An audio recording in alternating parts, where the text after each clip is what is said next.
உயர்ந்தவர், உமக்கு மேல் ஒருவரும் இல்லையே. எல்லோருக்கும் மேலாக உயர்ந்தவர், உமக்கு மேல் ஒருவரும் இல்லையே. அல்லேலூயா, அல்லேலூயா, அல்லேலூயா, ஆமென்.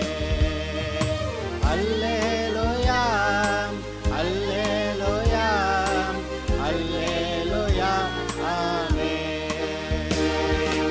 ஒருவரால் சிருஷ்டிக்கப்படாமலே தாமாக என்றென்றும் இருப்பவர், ஒருவரால் சிருஷ்டிக்கப்படாமலே தாமாக என்றென்றும் இருப்பவர். அல்லேலூயா, அல்லேலூயா, அல்லேலூயா, ஆமென். இப்பொழுதும் கூட இயேசுவின் சிலுவை பாடுகள், இரத்தம் சிந்துதல், மரணம், உயிர்த்தெழுதல் ஆகியவற்றின் விசேஷங்களை சுருக்கமாய் நான் உங்களோடு கூட பகிர்ந்து கொள்ள விரும்புகிறேன். ஒருவேளை அநேக தலைப்புகள் மாத்திரம் கொடுக்கப்படலாம். அந்த தலைப்புகளிலே நீங்கள் வேதத்தை வாசித்து ஆராய்ந்து அதற்கேற்ற செய்திகளெல்லாம் நீங்கள் தெரிந்து கொள்ளும்படியாய் நான் வேண்டுகிறேன். ஒருவேளை நான் எல்லாவற்றையும் சொல்லிவிட்டால் அது ஏதோ எல்லாம் சமைச்சு ரெடி பண்ணி சாப்பிட கொடுத்த மாதிரி இருக்கும். ஆனால் நாம் வளர்ந்து வரும்போது நாமே நம்முடைய காரியங்களை கவனிக்கும்படி, நாம் நமக்கான காரியங்களை சமைத்து கொள்ளும்படி, வேணுங்கிறத சமைக்க கர்த்தர் நமக்கு கிருபை கொடுக்குறார் பார்த்தீங்களா. அவைகளை நாம் செய்து கொள்ளும்படி கர்த்தர் நமக்கு அனுகிரகம் கொடுக்கிறார். ஆனால் யாராவது ஊட்டி விட்டால் தான் நான் வளருவேன்னு சொல்ல முடியாது. ஒரு காலத்திலே ஊட்டி விடுகிறார்கள், பிறகு நாமே சாப்பிட வேண்டும், பிறகு ஒரு நாள் வருகிறது நாமே சமைத்து கொள்ள வேண்டும், எல்லாம் வருகிறது. ஆதலால் இந்த வேத வாக்கியங்களை சொல்லும்போது இப்பொழுது சுருக்கமாக தலைப்புகள் போல நான் சொல்லுவேன். ஆனால் ஒவ்வொரு தலைப்பு பற்றியும் நீங்களே உங்களுடைய வீடுகளிலே வேதத்தை வாசித்து அதற்கான அந்த குறிப்புகளை எல்லாம் எடுத்துக்கொண்டு நீங்கள் உங்களை தேவனை அறிகிற அறிவிலே வளர்த்து கொள்ளுங்கள். சுத்த இருதயத்தோட, நல் மனசாட்சியோட, திறந்த மனதோட, தெளிந்த புத்தியோட நீங்கள் கர்த்தரை தேடுவீர்கள் என்றால், அதுவும் இந்த வேத வாக்கியங்களை ஆராய்ந்து பார்க்கும்போது அவைகளில் இருக்கிற ரகசியங்களை கர்த்தர் உங்களுக்கு போதிப்பார். ஏதோ நான் இந்த பின்னணியிலேருந்து வந்துட்டேன், அந்த பின்னணியிலேருந்து வந்துட்டேன் என்றெல்லாம் சொல்லக்கூடாது. ஒருவேளை நாம் கிறிஸ்தவர்கள் பின்னணியில் இல்லாமல் வேறு எந்த பின்னணியிலிருந்து வந்துட்டேன்னு அவர்கள் சொன்னால் எப்படி இருக்கும்? நாம் என்ன சொல்கிறோம்? உலகத்தில் எந்த தேசத்து எந்த பின்னணியில் இருக்கக்கூடிய எந்த விதமான ஆராதனையில் இருக்கக்கூடிய மனிதர்கள், வித்தியாசமான இன மக்கள் யாராக இருந்தாலும் கூட அவர்கள் இயேசுவின் அந்த பரிகாரத்தை கண்டுபிடிக்க வேண்டும், ஏற்றுக்கொள்ள வேண்டும். அப்பொழுதுதான் அவர்கள் ரட்சிக்கப்படுவார்கள் என்று நீங்கள் நான் எல்லாருமே சொல்லுகிறோமே. அதே போல் வேத வாக்கியங்களின் ரகசியங்களை அறிந்து கொள்ளக்கூடிய கிருபையும் நமக்கு கொடுக்கப்பட்டிருக்கிறது. நாம் எத்தனையோ பின்னணிகளிலிருந்து இயேசுவை ஏற்றுக்கொண்டு கர்த்தருடைய பிள்ளையாக வந்திருக்கிறோம். ஆனால் இந்த விசுவாசிக்கிற ரட்சிக்கப்பட்ட ஜனங்களுக்குள்ளே ஏன் இவ்வளவு பிரிவினைகள், வித்தியாசங்கள்? நான் யாரையும் குறை சொல்ல வரல. ஆனால் நமக்கு ஒரு வழி இருக்கிறது. நாம் சுத்த இருதயத்தோட, திறந்த மனதோட, தெளிந்த புத்தியோட, நல் மனசாட்சியோட வேத வாக்கியங்களை ஆராய்ந்து பார்த்தால் அதில் இருக்கக்கூடிய சத்தியங்களை நமக்கு அவர் வெளிப்படுத்துவார், போதிப்பார். அந்த வெளிப்பாடுகள் குறைவாக இருக்கும்போது அந்த சத்தியங்களும் நம்ம பின்பற்ற முடியல பார்த்தீங்களா. அப்போ நமக்கான ஒரு கூட்டத்தை சேர்த்து கொள்ளுகிறோம். அவர்களுக்கேற்ற போதகர்களை சேர்த்து கொண்டார்கள் என்று எழுதியிருக்கிறது போல் ஆகிவிடுகிறது. ஆதலால் நாம் வேதத்தை சுத்த இருதயத்தோட, திறந்த மனதோட, தெளிந்த புத்தியோட, நல் மனசாட்சியோட கூட ஆராய்ந்து பார்ப்போமாக. அப்பொழுது அது தனக்குள் வைத்திருக்கிற ரகசியங்களை நமக்கு அது வெளிப்படுத்தும். வேதத்தின் ரகசியங்களை எனக்கு வெளிப்படுத்த வேண்டும் என்று தாவீது ஜெபம் பண்ணான், பார்த்தீங்களா? ஆமாம், அவன் ஜெபிக்க வேண்டியிருந்தது. அவன் ஜெபித்தான், தேவன் அதை வெளிப்பாடுகளை கொடுத்தாரு. அவன் என்னுடைய இருதயத்துக்கு ஏற்றவன் என்று தேவன் சொல்லும் அளவுக்கு அவன் வாழ்ந்திருந்தான். ஓகே, இப்பொழுதும் கூட இயேசுவின் சிலுவை பாடுகள், இரத்தம் சிந்துதல், மரணம், உயிர்த்தெழுதல் ஆகியவற்றின் விசேஷங்களை பற்றி உங்களுக்கு நான் சொல்லுகிறேன். சுருக்கமாய் சொல்லுவேன். குறித்து கூணுவானால் குறித்து வைத்து கொள்ளுங்கள். இல்லாவிட்டால் இதே யூடியூப்பில் இருக்கிறத மறுபடியும் நீங்கள் 2வது தடவை போட்டு கேளுங்க, 3வது தடவை போட்டு கேளுங்க. அது உங்களுக்கு பிரயோஜனம். வேதத்தை ஆராய்ந்து பாருங்கள் என்று சொன்னது யார்? இயேசு. பரிசேயரிடத்தில் சொல்லுகிறார், வேத வாக்கியங்களை ஆராய்ந்து பாருங்கள், அவைகளால் உங்களுக்கு நித்திய ஜீவன் உண்டென்று எண்ணுகிறீர்களே, என்னை குறித்து சாட்சி கொடுக்கிறவைகளும் அவைகளே என்று சொல்லியிருக்கிறார் அல்லவா? ஆதலால் அருமையானவர்களே, இப்பொழுது சபை விசுவாசிகள், ரட்சிக்கப்பட்டவர்கள் எவ்வளோ பேர் ஞாயிற்றுக்கிழமை விசுவாசியா சண்டே மாமான்னு சொல்லுவாங்க. ஞாயிற்றுக்கிழமை சர்ச்சில் அட்டன் பண்ணிட்டு போயிட்டுருப்பாங்க. ஆனால் இந்த வார்த்தைகளை கேட்டுக்கொண்டு இருக்கிற உங்களுக்குள்ளே இந்த வேதத்தை கற்றுக்கொள்ள வேண்டும் என்று இருதயத்தில் பற்றி எரிகிறதே. அந்த எம்மாவூருக்கு போன சீஷர்களிடத்திலே கர்த்தர் வசனங்களை சொன்னபோது அவர்களுடைய இருதயம் கொழுந்து விட்டு எரிந்தது என்று சொன்னார்களே, அதுபோல் கொழுந்து விட்டு எரிகிறவர்களுடைய இருதயங்களை உடையவர்களாகிய உங்களுக்கு நான் சொல்லுகிறேன், இந்த வசனங்களை நீங்கள் கவனியுங்கள். இதன் பின்னணியிலே வேத வாக்கியங்களை ஆராய்ந்து பாருங்கள். தேவன் நமக்கு மறைபொருளாய் எதையும் வைக்க வேண்டும் என்று அல்ல. தேவன் எதையும் நமக்கு மறைபொருளாய் வைக்க விரும்பவில்லை. அவர் சகலத்தையும் வெளிப்படுத்த விரும்புகிறார். ஆனால் நமக்கு தேடுற இருதயம் வேணும். நாம் சும்மாவே இருந்துக்கிட்டு அது பாட்டுக்கு எனக்கு வெளிப்படணும் இல்லை. அவரை தேடும்போது நாம் அதை கண்டடைகிறோம். அங்கே 1 கொரிந்தியர் 2வது அதிகாரத்தில் 9-10 வசனங்கள் என்ன சொல்லுது? இந்த உலகத்து மனிதர்கள், அவர்களுக்கு கண் இருந்தும் காணலை, காது இருந்தும் கேட்கலை, இருதயம் இருந்தும் உணரலை, நான் அவர்களுக்கு ரட்சிக்கப்படுகிறவர்களுக்கு வைத்திருக்கிற எந்த நன்மையும் அவர்கள் அதை பார்க்கலை, கேட்கலை, உணரலை என்று சொல்லிவிட்டு அடுத்து 10வது வசனத்தில், ஆனால் நமக்கோ இவைகள் எல்லாவற்றையும் தேவன் தமது பரிசுத்த ஆவியினாலே வெளிப்படுத்தி இருக்கிறார். எதை?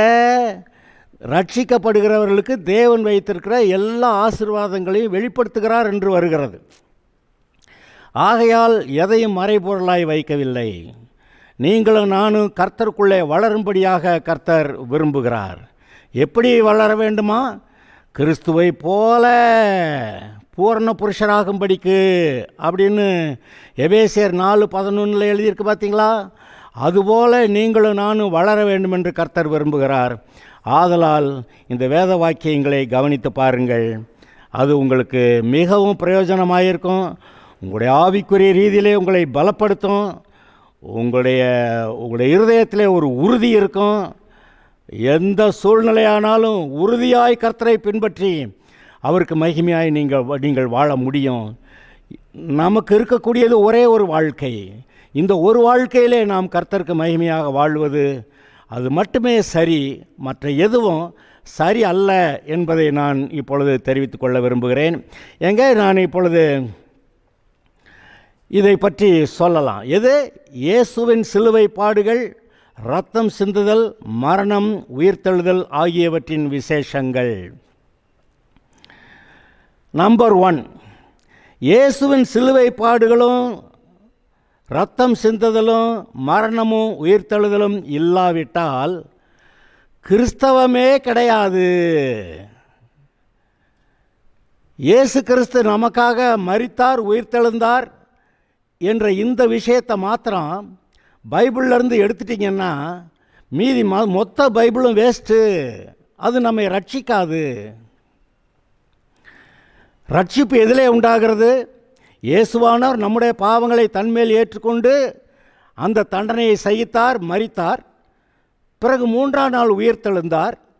அதில் தானே ரட்சிப்பு இருக்கிறது. ரட்சிப்பை பற்றி அப்போஸ்தலனாகிய பவுல் சொல்லும்போது நான் இங்கே இதை உங்களுக்கு வாசிக்கிறேன். 1 கொரிந்தியர் 15 ரட்சிப்புன்னா என்னன்னு சொல்லி கர்த்தர் தனக்கு சொன்னார்னு நீங்கள் அதை வாசிக்கலாம். 1 கொரிந்தியர் 15 1 முதல் 3 வசனங்களை வாசிக்கிறேன். அன்றியும் சகோதரரே, நான் உங்களுக்கு பிரசங்கித்த சுவிசேஷத்தை மறுபடியும் உங்களுக்கு தெரியப்படுத்துகிறேன். நீங்களும் அதை ஏற்றுக்கொண்டு அதில் நிலைத்திருக்கிறீர்கள். நான் உங்களுக்கு பிரசங்கித்த பிரகாரமாய், பாருங்க, நான் உங்களுக்கு பிரசங்கித்த பிரகாரமாய் நீங்கள் அதை கை கொண்டிருந்தால் அதனாலே நீங்கள் ரட்சிக்கப்படுவீர்கள். மற்றபடி உங்கள் விசுவாசம் விருதாவாயிருக்குமே. 3வது வசனத்தை கவனிங்க. நான் அடைந்ததும் உங்களுக்கு பிரசங்கித்ததுமான நான் அடைந்ததும் உங்களுக்கு பிரதானமாக ஒப்புவித்ததும் என்னவென்றால், நான் அடைந்ததும் உங்களுக்கு பிரதானமாக ஒப்புவித்ததும் என்னவென்றால், கிறிஸ்துவானவர் வேத வாக்கியங்களின்படி நமது பாவங்களுக்காக மரித்து அடக்கம் பண்ணப்பட்டு வேத வாக்கியங்களின்படி 3ஆம் நாளில் உயிர்த்தெழுந்து கேபாவுக்கும் பின்பு 12 பேருக்கும் தரிசனமானார். ரட்சிப்பு எங்கே இருக்குதுங்கிறத சொல்ல வர்றாரு. கிறிஸ்துவானவர் வேத வாக்கியங்களின்படி நமது பாவங்களுக்காக மரித்து அடக்கம் பண்ணப்பட்டு வேத வாக்கியங்களின்படி 3ஆம் நாள் உயிர்த்தெழுந்தார். இங்கே தாங்க ரட்சிப்பே இருக்குது. அப்படியானால் இந்த இயேசுவானவருடைய மரணத்தையும் உயிர்த்தெழுதலையும் நீங்கள் பைபிளிலேருந்து எடுத்துட்டீங்கன்னா அங்கே யாருக்குமே ரட்சிப்பு கிடையாது. பைபிள் ஒரு வேஸ்ட்டு. ஏங்க இயேசு பரிசுத்தமுள்ளவருங்கிறதுனால நீங்கள் அதை நம்பினா ரட்சிக்கப்பட்டுருவீங்களா? இயேசு நல்லவர்னு நம்புறதுனால ரட்சிக்கப்பட்டுருவீங்களா? இயேசு நீதி உள்ளவர் அப்படிங்கிறதுனால நீங்கள் ரட்சிக்கப்பட முடியுமா? இல்லை இயேசு உங்களை சுகமாக்கினாருங்கிறதுக்காக ரட்சிக்கப்பட முடியுமா? நிறைய பேர் சுகமாக்குற கூட்டங்களில் போய் சுகமாகி போய் விடுகிறார்கள். ரட்சிக்கப்பட்டார்களா? சுகமானார்கள். ரட்சிக்கப்பட்டார்களா? அப்படியானால் தேவன் எவ்வளவு நல்லவராயிருந்தோம், அவர் எல்லாவற்றிலும் பரிபூர்ணமுள்ளவராயிருந்தோம். அவர் அப்படி இருக்கிறதுனால நம்ம ரட்சிக்கப்பட்டுறோமா? இல்லை.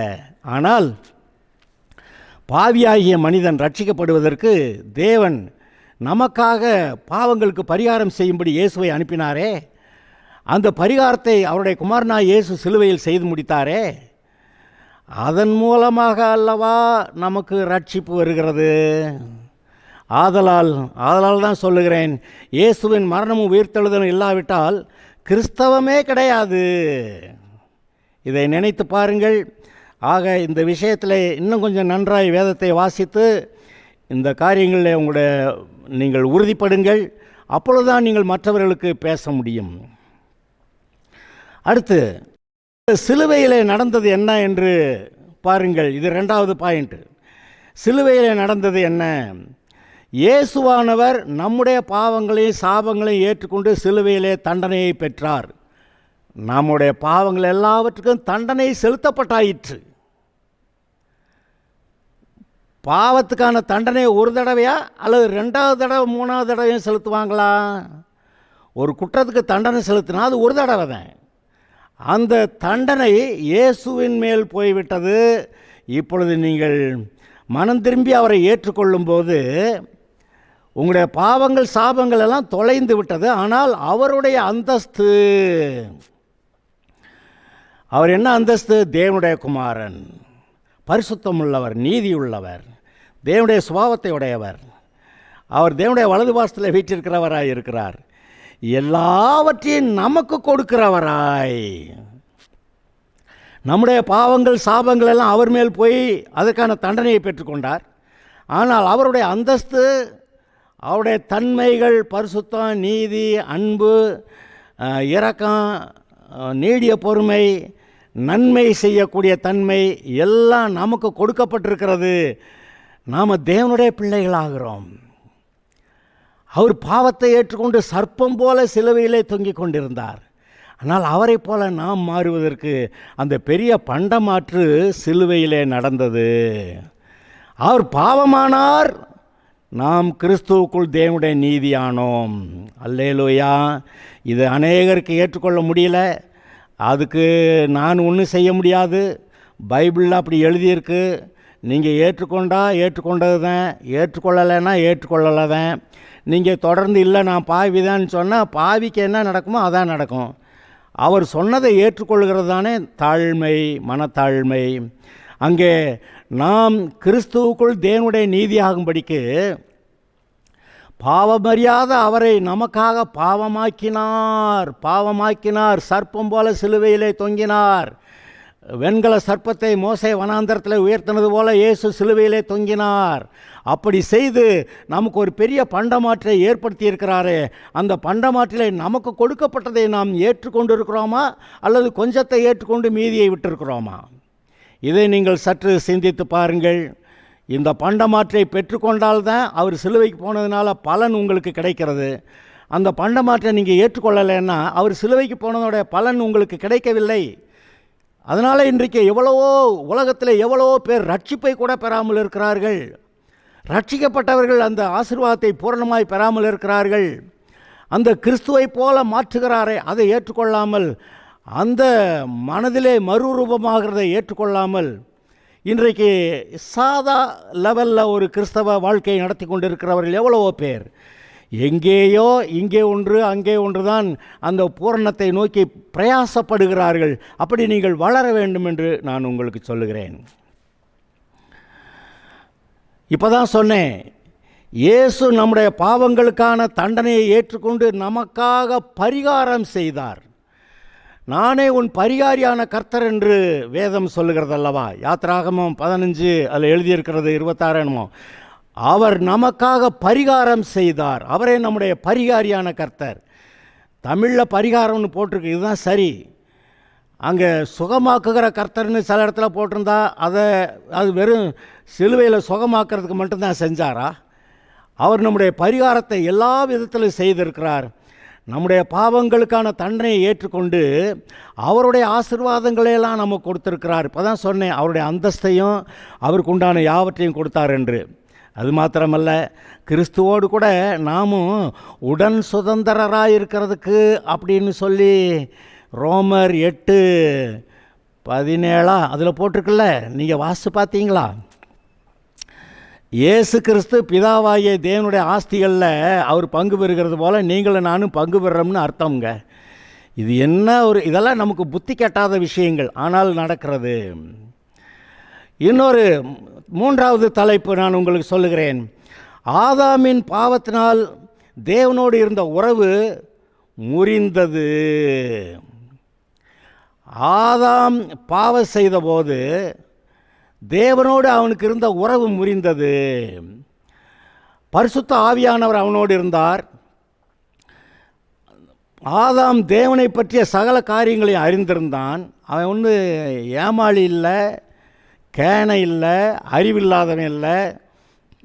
அவ்வளவு மிருகங்களுக்கும் அந்த பெயர் வைக்கும்போது தேவனுடைய மனதில் என்னெல்லாம் இருந்துச்சோ அதெல்லாம் டவுன்லோட் பண்ண மாதிரி, கம்ப்யூட்டரில் டவுன்லோட் பண்ண மாதிரி ஒவ்வொரு மிருகத்தையும் பார்த்தோம்னா அதுக்கு பேர் வச்சுட்டான்.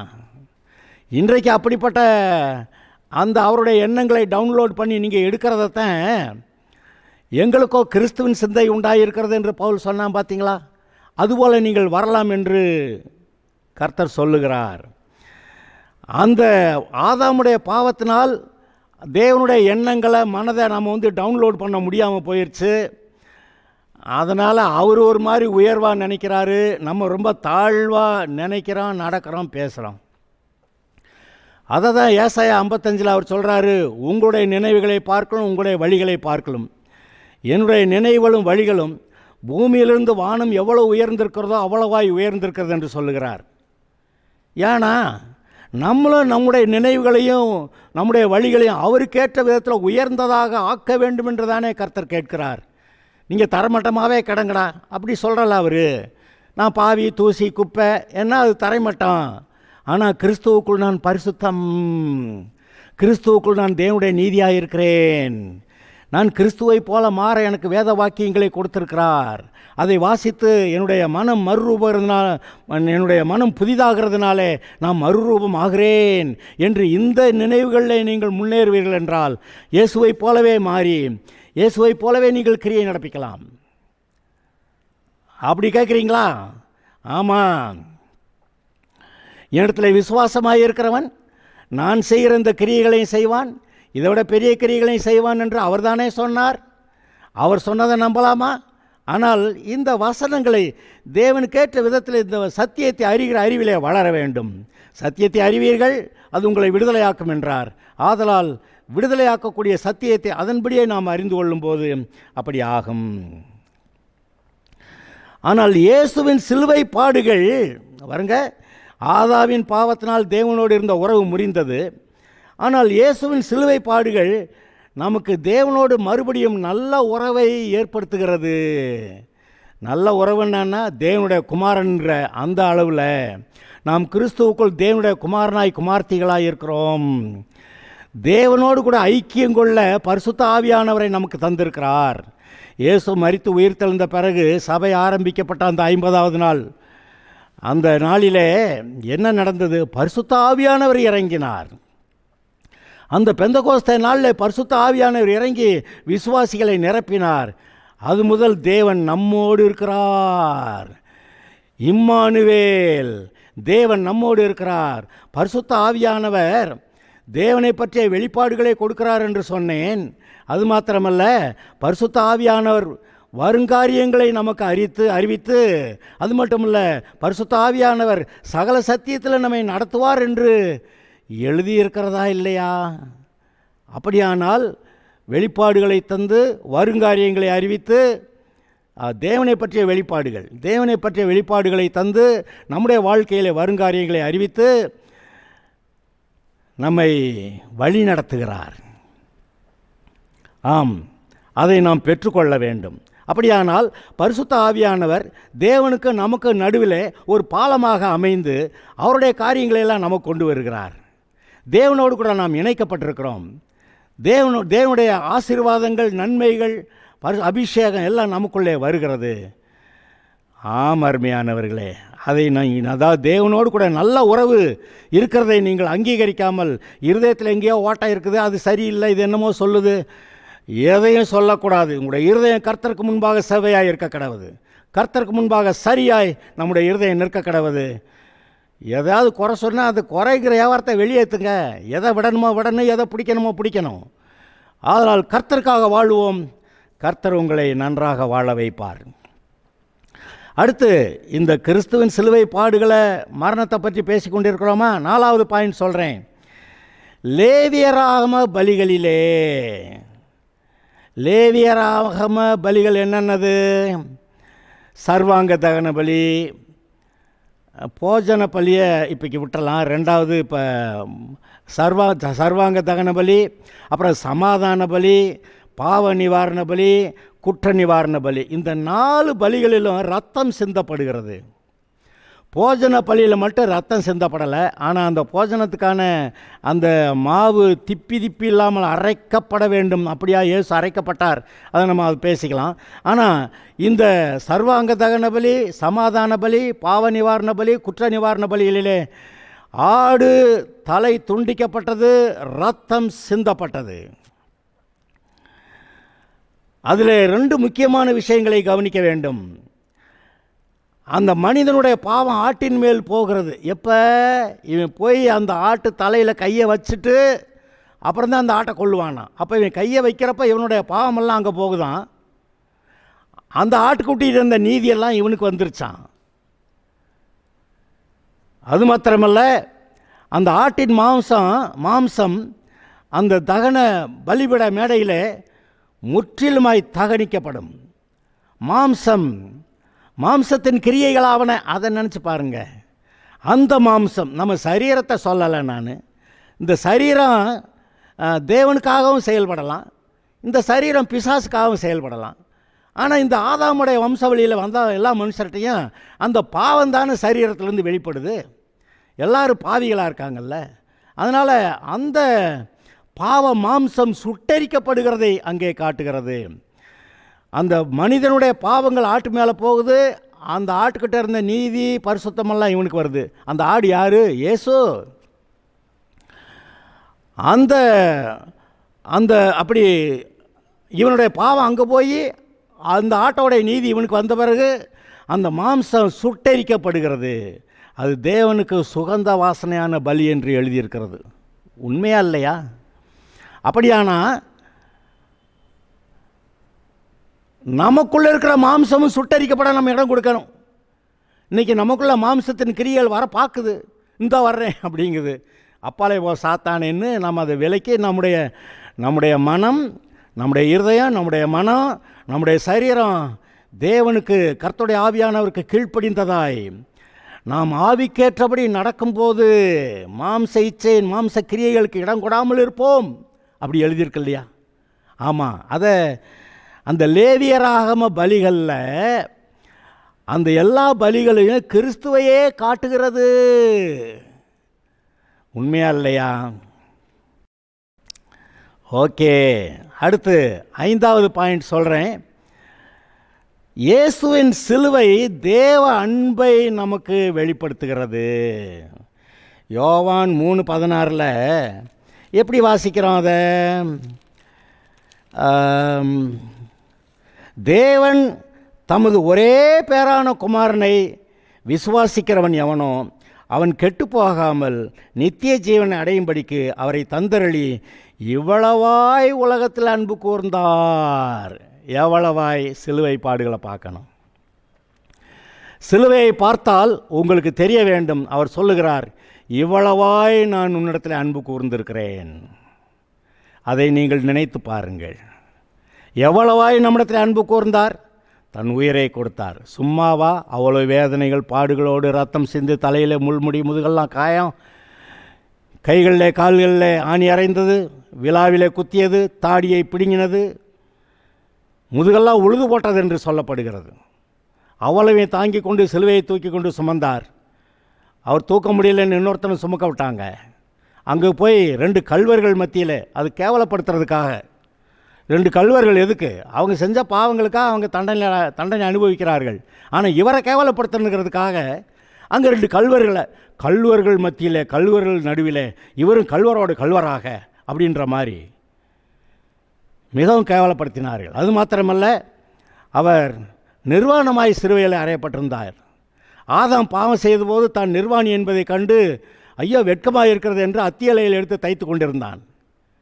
அந்த நிர்வாணத்தை போக்குறதுக்கு அவனால் முடியாது, வேறு எத்தனை இலை எடுத்து தைச்சாலும் முடியாது. ஆனால் இயேசு தன்னை பலியாக கொடுக்கிறார். அந்த ஆட்டோடைய தோல் உடை இவனுக்கு கொடுக்கப்படுகிறது. அந்த நிர்வாணம் மூடப்பட்டது, அந்த கேவலம் மறைக்கப்பட்டது. ஆமர்மையானவர்களே, சிலுவையிலே அங்கே தேவன் நம்ம இடத்துல எவ்வளவு அன்பு கூர்ந்திருந்தால் நம்முடைய கேவலங்களை எல்லாம், வெட்கத்தை எல்லாம் அவர் அங்கே நிர்வாணமாய் சுமந்து, நம்ம வெட்கப்படுறதெல்லாம் அங்கே போயிடுச்சு. நம்ம எதில் வெட்கப்படுவோம்? இந்த காரியத்தை அங்கே சொல்லிடாத, வெட்கமாக இருக்குது, அந்த வெட்கத்தை எல்லாம் அவர் சுமந்துட்டாராம். நீங்கள் you can B A open book. நீங்கள் மன்னிக்கப்பட்டிருக்கிறீர்கள், கழுவப்பட்டிருக்கிறீர்கள், நீதிமானாக்கப்பட்டிருக்கிறீர்கள், பரிசுத்தமாக்கப்பட்டிருக்கிறீர்கள், தேவனுடைய சாயல் ரூபமாக இருக்கிறீர்கள். நீங்கள் அவரை போல செயல்பட கர்த்தர் உங்களுக்கு பலன் கொடுத்திருக்கிறார். ஆதலால் நீங்கள் அப்படி செயல்பட முடியும், அப்படி இருக்க முடியும். மனசு மாறணுங்க. மனம் புதிதாகிறதுனாலே மறுரூபமாகுங்கள். எதில் புதிதாகிறது? இவர் செய்த காரியங்களை நினைத்து பார்த்து நம்முடைய மனம் புதிதாகி அதனாலே நாம் மறுரூபமாக வேண்டும். மறுரூபம் ஆக ஆக ஆக நாம் கிறிஸ்துவை போல இருப்போம் என்று 2 கொரிந்தியர் 3:16-18 சொல்லுகிறது. 2 கொரிந்தியர் 3:16 முதல் 18 வாசிச்சிங்கன்னா அவரை போல நாம் மகிமையின் மேல் மகிமை அடைந்து மறுரூபமாகிறோம் என்று எழுதியிருக்கிறது. அதை நினைத்து பாருங்கள். அப்போ அவர் செய்த சிலுவையில் பட்ட காரியங்களை நீங்கள் நினைத்து பார்க்கலாமா? அதை ஏற்றுக்கொள்ளலாமா? அதன் மூலமாய் அவர் கொடுத்த நன்மைகளை பெற்றுக்கொள்ளலாமா? இன்றைக்கு அவர் கொடுக்கிற நன்மைகளை பெற்றுக்கொள்ளாமல் எவ்வளோ பேர் உலகத்தில் ரட்சிக்கப்படவில்லை. எவ்வளோ பேர் சபை மக்கள் அந்த நன்மைகளை பூரணமாய் பெறவில்லை. ரட்சிப்பை மட்டும் பெற்றிருக்கிறாங்க, பரலோகம் போயிடுவேன்னுவாங்க. ஆனால் மீதி நன்மைகளை பெறாமல் போய்விடுகிறார்கள். நீங்கள் சத்தியத்தை அறிவீர்கள், சத்தியம் உங்களை விடுதலையாக்கும், உங்களை பரிபூர்ண ஆசீர்வாதத்துக்குள் நடத்தும். அல்லேலூயா. சத்தியத்தை பிடித்து கொள்ளுங்கள்.